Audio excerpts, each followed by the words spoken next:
Golem. ఇది మలయాళం నుంచి వచ్చిన ఇంకో ఇన్వెస్టిగేషన్ థ్రిల్లర్. జస్ట్ మొన్ననే కదా అన్వేష్ షిప్పిన్ కండెత్తంతో వచ్చారు. మళ్ళీ ఇప్పుడు ఈ గోలం మూవీతో వచ్చారు. బాగుంది గైస్ మూవీ. స్క్రీన్ ప్లేతో పేక ఆడుకున్నారు. నాకు చాలా బాగా నచ్చింది. నాకు కొరియన్ మూవీస్కి మలయాళం మూవీస్కి ఒక సిమిలారిటీ కనిపిస్తుంది. ప్లాట్ ఎక్కడ డీవియేట్ అవ్వకుండా, అన్నెసెసరీ కామెడీ ఆర్ బ్లాక్స్ పెట్టకుండా ఫుల్ కాన్సన్ట్రేషన్ స్టోరీ మీద పెట్టి తీస్తారు.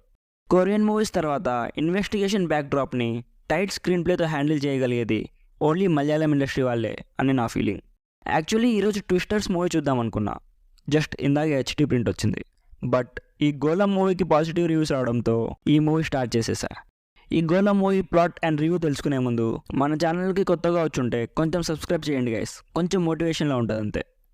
ఈ గోలం ప్లాట్ విషయానికి వస్తే, ఒక ఫార్మాసిటికల్ ఆఫీస్లో ఒక ఎండి ఉంటాడు.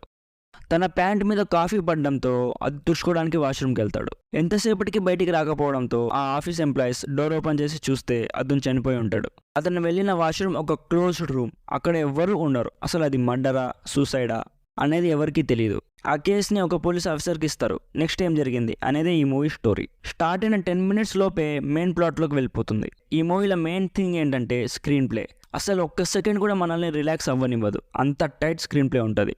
ఈ మూవీలో పోలీస్ ఆఫీసర్గా చేసిన సందీప్ పర్ఫార్మెన్స్ అయితే చాలా బాగుంది. ఇంకో మెయిన్ పాయింట్ ఏంటంటే, ఆ ఎండీని ఎవరైనా చంపారా లేదా సూసైడా అనేది కాకుండా అతను ఎలా చనిపోయాడు అనేది మెయిన్ సస్పెన్స్ పాయింట్. ఒకటి చెప్తా, ఓవర్ ఎక్స్పెక్టేషన్ పెట్టుకొని చూస్తే కొంచెం డిసప్పాయింట్ అవ్వచ్చు. ఎందుకంటే నేను పెద్ద సినిఫైల్ అయితే కాదు, బట్ ఆ ట్విస్ట్ని నేను ఈజీగా గెస్ చేసేసా. ఇన్వెస్టిగేషన్ థ్రిల్లర్ సిస్టమ్ అయితే ఈ మూవీ మీకు బాగా ఎక్కేస్తుంది. సస్పెన్స్ని బిల్డ్ చేసిన విధానం అయితే చాలా బాగుంది. అసలు ఎక్కడా కూడా కొంచెం కూడా డీవియేషన్ అనేది లేదు. ఆన్ ద పాయింట్ ఉంటుంది movie. Present only Malayalam with English సబ్‌టైటిల్స్తో స్ట్రీమ్ అవుతుంది. నేనైతే తెలుగు కోసం వెయిట్ చేయకుండా ఇప్పుడే చూసేయండి అని చెప్తా. నా సైడ్ నుంచి అయితే recommended 80%. Slow burning thriller system అయితే ఈ మూవీ మీకు ఒక మస్ట్ వాచ్. ఇలాంటి కాప్ ఇన్వెస్టిగేషన్ థ్రిల్లర్స్ మలయాళంలో చాలా వచ్చాయి. ఇఫ్ మీకు కావాలంటే కామెంట్ చేయండి, అవన్నీ లిస్ట్ చేసి ఒక వీడియో చేస్తాను. సో ఇది గోలం మూవీ గురించి.